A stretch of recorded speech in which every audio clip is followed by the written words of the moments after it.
শুধুমাত্র ভোট ব্যাংকের খাতিরে, যেহেতু তারা এক কাট্টা, তাই যাবতীয়ভাবে যেন তেন প্রকারেণ তাদের মন পাওয়ার আপ্রাণ মরিয়া চেষ্টা। দেখুন, আজকে পৌঁছে গিয়েছেন ফুরফুরা শরীফ, কারণ জানেন যে ওইখানে মাথা না ঝোকালে ভোট তো আসবে না, কারণ দুধেল গাই বলে কথা।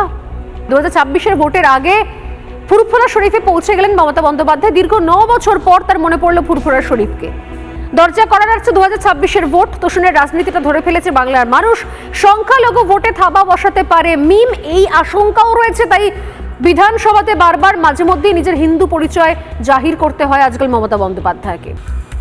আমি কোন কুল রাখি, আমি শ্যামও রাখবো, সবকুলও রাখবো, একুল অকুল দুকুল রাখবো, সেগুড়ে তো সেগুড়ে বালি, সেভাবে তো চলা সম্ভব নয়।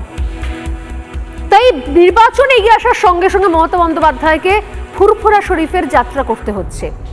আর সেখান থেকে মুখ্যমন্ত্রী বলছেন তিনি নাকি সম্প্রীতির পরিচয় দিতে এসেছেন শুধুমাত্র। কি বলছেন মমতা বন্দ্যোপাধ্যায়, শোনাবো। আমি মনে করি বাংলার মাটি সম্প্রীতির মাটি, সাম্প্রদায়িক সম্প্রীতির মাটি। আমি এই রমজান মাসে যেমন দোল হোলির মোবারক জানিয়েছি, আমি তেমনি রমজান মাসে সকলের রোজা আল্লাহ তাআলা কবুল করুক। আমি সকলের হয়ে দোয়া প্রার্থনা করব, সবাই শান্তিতে থাকুন। সম্প্রীতি, শান্তি, ঐক্য, এটাই আমাদের বার্তা সবাইকে ভালো রাখার জন্য।